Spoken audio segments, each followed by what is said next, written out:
গত ৫ আগস্ট ছাত্র জনতার অভ্যুত্থানে আওয়ামী লীগ সরকারের পতনের পর আত্মগোপনে আছেন অনেক মন্ত্রী এমপিরা। বেশিরভাগই গণমাধ্যমে কথা বলা থেকে দূরে আছেন।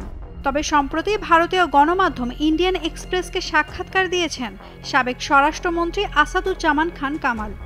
সাক্ষাৎকারে আন্দোলন দমাতে গোয়েন্দা ব্যর্থতার কথাও স্বীকার করেছেন তিনি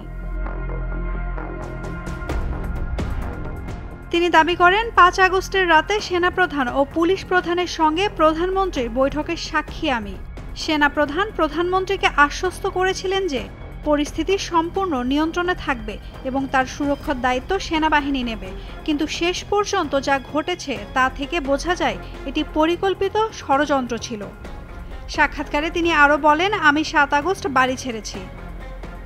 গত ৩ থেকে ৫ আগস্টের মধ্যে প্রায় ৪৬০টি থানা পুড়িয়ে দেওয়া হয়েছে এবং থানাগুলো থেকে ৫,৮২৯টি অস্ত্র লুট করা হয়েছে। এমনকি গণভবনের SSF এর অস্ত্রও নিয়ে যাওয়া হয়।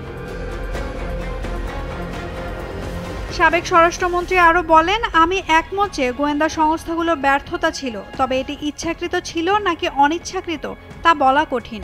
গোয়েন্দা বিভাগগুলো সরাসরি প্রধানমন্ত্রীর কাছে রিপোর্ট করত, আমার কাছে কেবল সারসংক্ষেপ আসত। ওই সাক্ষাৎকারে তিনি অন্তর্বর্তীকালীন সরকারের প্রধান উপদেষ্টা ডক্টর মোহাম্মদ ইউনূসের প্রতি আহ্বান জানিয়ে বলেন, দেশে একটি অংশগ্রহণমূলক নির্বাচনের আয়োজন করে নির্বাচিত সরকারের হাতে ক্ষমতা হস্তান্তর করাই এখন একমাত্র পথ। তিনি আরও বলেন, তার চেয়ারে বসার কোনো অধিকার নেই। তিনি নেতা নন, রাজনীতিক নন। আমাদের দেশে খুব অদ্ভুত কিছু ঘটেছে। বাংলাদেশ একটি অদ্ভুত দৃষ্টান্ত হয়ে উঠেছে। ডক্টর ইউনূসের উচিত তার পদ ছেড়ে আওয়ামী লীগ সহ সকল রাজনৈতিক দলকে নির্বাচনে লড়তে দেওয়া। গণতন্ত্র পুনঃপ্রতিষ্ঠার এটি একমাত্র উপায়। যদিও সাবেক স্বরাষ্ট্রমন্ত্রীর ওই বক্তব্যকে সম্পূর্ণ মিথ্যাচার বলে উল্লেখ করেছে প্রধান উপদেষ্টার প্রেস উইং।